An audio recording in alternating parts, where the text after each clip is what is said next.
Hello and welcome to Commodity Champions. I'm Manisha Gupta, and the sales of lab-grown diamonds have risen more than $12 billion in 2022 from almost just about $1 billion 7 years ago.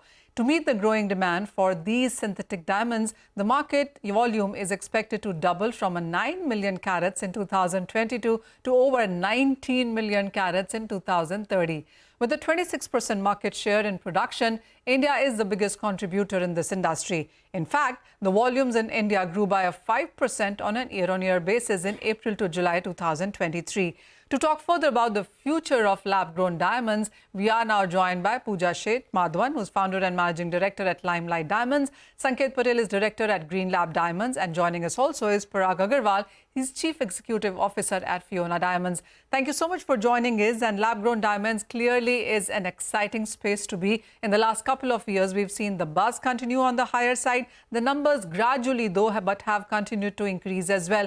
Sanket, I'll start with you first. And the industry is growing, the manufacturing is growing. We also have seen the cost of production of lab-grown diamonds also continue to decline. If, in summary, how would you describe the industry as it stands now? Thank you, Manisha. Thank you for having us here today.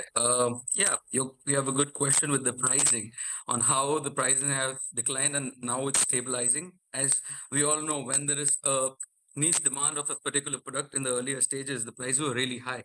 But now looking at how the prices or how the demand has increased, and obviously there are other growers and other retailers who have entered this trade to get the prices at the base. So right now what we are thinking and what we see is the prices have hit a very stable price point where we don't see that there is a lot that can there's not a lot that can decline on it. Looking at the market, we see a very positive sign towards the lab-grown diamond industry as the demand, as you've also said, the increase in the carats, year on year, and the acceptance of this product in India as well right now as a really high hope for the entire industry. And obviously, when we're talking about lab-grown diamonds, we're talking about there are the CBD, which we are doing in India with this carbon vapor deposition, which has given a really good strength to the entire industry, and also it's a comfort on the price point with the consumers. Sanket, how would you look at the competition? Because we do know that a lot of more and many players are getting into this space now. One, how do you look at the competition? And two, the cost of producing lab-grown diamonds, how is that moving? So the cost of producing lab-grown diamond, it was same right now, and it was the same earlier as well. So the cost has stabilized. There is no, it's not getting any cheaper. It's only going to get expensive, because when you see the labor which is used in cutting and polishing these diamonds is the same as what they use in mine diamonds. So obviously, with the increasing number of carats in the market, what we see is in the coming days, there will be a shortage of labor because there are not too many artisans available in this industry. So obviously, it's not declining, it's only increasing. So what we can see is the prices have stabilized. We don't see more scope of it to decrease, but obviously to increase, because it's all in the end manpower. And when we're using manpower, obviously the rates are going to get higher in the coming days. And what about the competition, Sanket? Because there are more and more players now getting into the market. The smaller entrepreneurs to even big name companies are also opening a department which is now going to be producing synthetic diamonds. So lab-grown diamonds. What we're looking at is obviously there is a lot of competition, but there is a lot of consumption as well, what we're seeing in the coming days. So it's not, I would not say competition, but I would say it is, the industry is growing. I've also thought of this before, because the more the stores that will open, the more awareness of the product will be. And obviously people will start diverting towards this product because the availability will increase. It's not going to be controlled by any one person, obviously, because this is an industry not controlled by anybody. So, and it was never, like even the mine diamond industry wasn't controlled by any one player. Likewise, the lab-grown diamond industry also won't be controlled by any one player. So everyone will have their own bit in the market to share. And obviously, it will be a healthy business. Like, to grow together is the best way to move ahead. Parag, getting you in the conversation as well, what would you say is how much worth is this industry right now, and with what pace is it growing? Well, it is what we are experiencing is nearly doubling every year.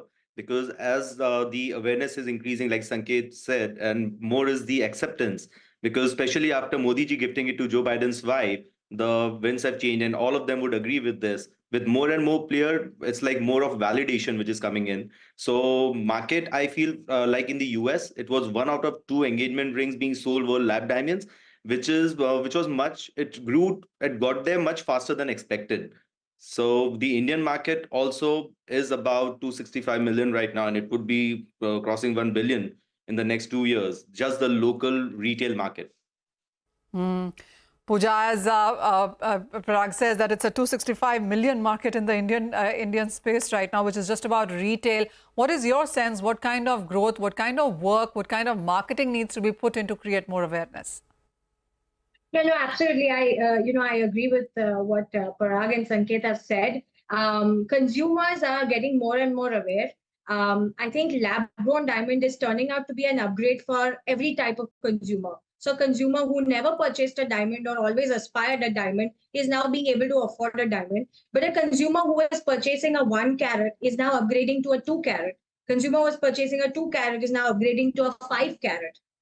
Because the savings that one can do with lab grown diamonds, and the fact that these are exactly the same, they're identical, they're the test tube baby version of diamonds. I think consumers are understanding that, and therefore making sense of upgrading and only enriching their experience through lab grown diamonds. And yes, with the government and the kind of support that the government is giving in the country, I think consumers are more and more being made aware that these are homegrown diamonds. These are Desh ka diamond, as we call it. And I think that's the kind of marketing or positioning that is perhaps sticking in the audiences of the Indian continent. And day by day, the lab-grown diamond sales, I mean, even in our retail front, we have only seen 2x and 3 times, sales growth year on year in terms of our sales. And we're only seeing more and more millennials of this country lap up bigger and brighter diamonds of our own country. I also want to, perhaps touch upon, what we just spoke about in terms of competition. Yes, I think on the retail front, competition is great. And having more and more players is only sort of increasing validation of the product. But it's also important to understand that at the growing level, or where the labs are, there's not enough competition, and only because the kind of price points that we are at today in the lab-grown diamonds, it has created a huge entry barrier for new entrants to come in. The break-even capex on the machinery has gone up to 7 years. So it's not so easy for new entrants to come in, which is a good deal, which means that the growers have now stabilized in the country. And we'll see a lot more expansion from there, and therefore there'll be a lot more price stability in the market also. Parag, the one concern that lab-growns have faced, of course, apart from the pricing part of it, has been on whether these can be assayed and certified. And would you say that issue, problem, or lack of awareness also seems to be getting sorted now? Yes, lack of awareness is definitely getting sorted. Earlier, the issue was people were not giving references, but now I think they're proud and they are sharing with their family members and friends that, okay, I'm going behind an eco-friendly and sustainable option. And more to that, people are not coming to us to save money. They're coming to have more value purchase. So no one in the HNI world would want to save their money on diamonds. They would end up spending same amount, but getting bigger diamonds and more jewelry. So the value purchase is the game. Sustainability and eco-friendliness is the thing which everyone is promoting, and they feel good about it, that you can shine responsibly with these diamonds. All right. Let me come to all of you with one question on what do you think is still a big challenge that is faced by lab-grown as an industry? Sanket, what would you say that needs to be worked on a priority basis when it comes to this industry? Right. So if you see from the sales point of view, what we feel is a little difficulty, or in for the audience to understand or speak about this product is still yet to come, because not everybody is willing to push this by saying, oh, because some people just don't want to say that it's a lab grown diamond and they want to flaunt it as a mine diamond. That's fair. I mean, because it doesn't matter whether you're wearing a lab diamond or a mine diamond, but in the coming days, obviously, what we will see is people will speak about this more, which we want them to do. And in the end, see, I would just want to make one point when I would like to say is this is not a cheaper product. This is a product with the same price with a better product. So it's not cheaper, but it's a better product with the cheaper price. So there is no bad or good in wearing a lab diamond or a mine diamond. So it's just a diamond in the end, and it's on how a consumer is looking at it, whether they're looking at the price point, they're looking at the sustainability point. There are a few factors that we'll keep in mind, and coming forward, we will move ahead with that. Oh, absolutely. Parag, what do you think is a concern here? I mean, as Sanket says, people are buying lab-grown, flaunting it as mine. So there is some status concerns coming in. But according to you, what's the challenge?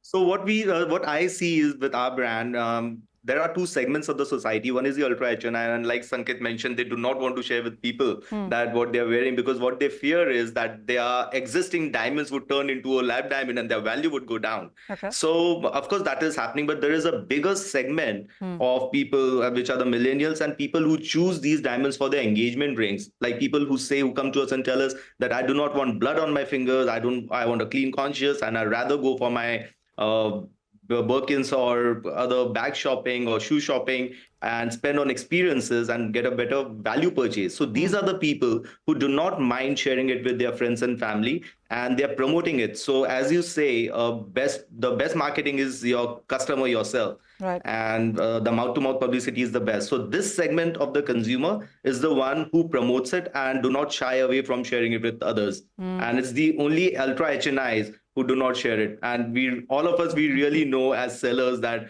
who all in India are buying from us. All right. Pooja, when it comes to collaborations, would you say that the industry is working together on whether it's about increasing the consumer base, increasing more awareness, ensuring that this is a product which stabilizes and grows? Yes, absolutely. I think the industry is moving towards that. I may not say, I may say it's at the nascent stages still. I think there's a lot more collaboration that perhaps is needed because, like what, we have been mentioning that, see, what is important from an Indian standpoint is to understand that we have so far always been, importing mined rocks, and पत्थर से हीरा बनाने का काम हमेशा India ने ही किया है. And after the polished product is out, making the jewelry and exporting is what India has always mastered it. Now is the opportunity for India to also grow its own rocks. So I think bringing that story to the consumers who, at their own, in their own hearts, want to support a Make in India product is important. And I believe that the industry is going to work hard towards bringing this proposition out to the audiences. Also the mindset of smaller things like how the brands consistently are making sure that the pricing is competitive, yet at the same time it is nobody is trying to break the market, where all the competitors are working in tandem to make sure that there's a sustenance in the market in terms of pricing the product. In terms of also buyback and resale opportunities, which to an Indian consumer is very, very important. It's great to know that, most of the brands on the street offer, the same buyback and resale opportunities that exist in, any sort of fine diamond jewelry. The same exists in LabGrown Diamond space also. We at our brand also offer the same kind of offering. So I think that holds immense trust and confidence in the mindset of the consumers. Oh, very well said. Yes, it's a competitive market, and it would be nice if people don't break the prices on the lower side. And as Indians, we do want to upgrade, buyback, resell. So if lab-growns can offer that as well, I think it's a market that is here to stay. But on that note, it's time for a short break. Don't go anywhere, because we will have this discussion going forward after this break.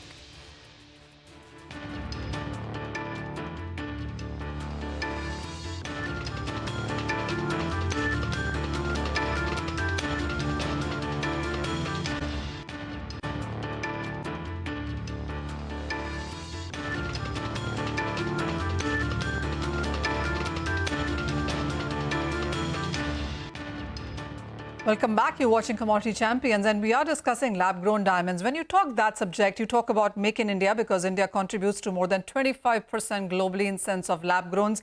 Also, while of course it's about jewelry, but Sanket, would you say that there are various other industrial uses as well which are now being talked about lab-grown diamond? Not just jewelry, but whether you talk about optics and 5G and defense and pharma, you talk about it and there's a usage.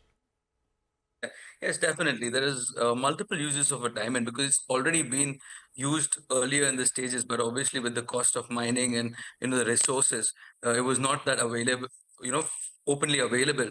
But now with lab-grown diamond, there are any number of uses that they can use within. May it be semiconductors, may it be batteries, may it be optical lenses, as you mentioned. There are n number of products that can accommodate a diamond, because whatever product needs to have heat transmission, or because diamond is the hardest material on the planet, and to have the super hard material that can sustain the highest amount of heat is applicable everywhere where you can think of. I mean, it's just the usage is endless.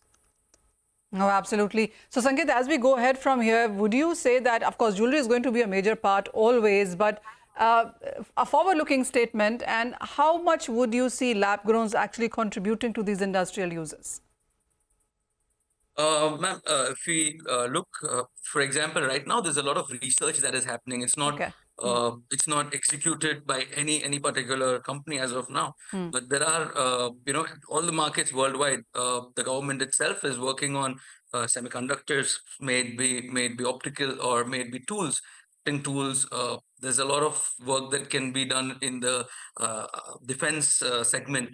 So there are quite a few uses that can be accommodated by lab-grown diamond, and definitely in the coming days this will be captured as well by whoever can be able to get the production at this precise scale and a precise demand of what they actually require. It's just not just a base plate, but there are many other things that go into making semiconductor chip, may it be satellite network for 5G, defense, optical media, anything, medical industry. So everything has a usage of it, but the only concern is on how or who is going to be able to create that application. All right. So still in research, but there have been various reports suggesting on how this can be an affordable solution perhaps to various industries as well. Let's talk about the jewelry part yet again. And Parag, this one is to you. There have been various reports again suggesting that while a mined diamond can be as much customized, but with lab grown comes many opportunities that you can cater to what the client really wants. Yes, absolutely. But there is one thing, that the delta, the difference, the price difference between lab diamonds and natural diamond is much seen only when it is about solitaires and big size diamonds. Because when it comes to jewelry, the ratios are very important, because for a consumer, the ticket size of the entire product is important. For the consumer, lab grown is not the product, the jewelry is the product. So for example, if there is a bracelet where there are tiny diamonds, small diamonds, then probably they would feel that, okay, I could get the same bracelet in a lower grade of natural diamond compared to mined diamonds or lab grown diamonds. But when they look at a 5-carat diamond, a 2-carat, or a 1-carat, the price difference is so huge. To give you a perspective, one which is typically a 1-carat lab diamond is sold for 75,000 today. In natural diamond with bigger brands, the same thing is available for 8 lakhs or 10 lakhs. So the delta is huge. And same you compare for a 5-carat, it's like only 5%, like 4 lakhs, 5 lakhs compared to a 1 crore diamond. So jewelry, the consumer has to understand that what kind of jewelry they buy is going to make the difference. Otherwise, for the smaller diamonds, the price difference is not so obvious and not so much. Pooja, what is the market penetration at this point in time when you talk about lab growns, and what are the estimated numbers? And as Parag made a point there, that design is going to be more important, custom making is going to be more important for the segment. Yeah, no, absolutely. So I think so far, when it comes to the Indian context, the consumer market may be about 300 to 400 crores. It's estimated to touch $5 billion in the next 5 years. That's the kind of growth in consumption that the Indian market is seeing. Of course, you mentioned that the global market has touched about $12 billion last year. and 2024 it's estimated to touch about 18 to 20 billion dollars. So I think there's rapid sales in terms of lab-grown diamond jewelry that's taking place all over the world. When it comes to designs, yes, I mean, as an avid purchaser of diamonds also, so far before this product came into the limelight, we had always, as consumers, we had always compromised, because majority of the jewelry that we often got in natural diamonds was all composed of small diamonds, so even if I wanted a solitaire, majority of the times I would be going out for a cluster setting or a pressure setting where small diamonds are studded, so that I have a look of a solitaire, because a solitaire was completely out of range when it came to affordability for majority of the Indian consumer set. So I think lab-grown diamond allows you to not compromise any. Now within the same price range, you can actually afford solitaires, and the design scale is not just in terms of there's so much more that you can do with lab-grown diamonds, not just in terms of solitaire range designs, which we've always aspired, but also in terms of colors. Some of the beautiful colors of the pinks and the blue diamonds, which again, we have always seen in the Christie's and the Sotheby's of the world, is now a reality for the end consumers to buy. And very, very affordable, as you guys put it. So, well, yes, this is a market that is absolutely opening up. And as you guys have put very strong numbers going into the next year and the 5 years for the Indian and the global markets as well. Thank you for that very exciting, interesting conversation, Sanket, Pooja and Parag. Thank you so much for joining us today at Commodity Champions. And with that, it's a wrap on this edition. Thank you for watching.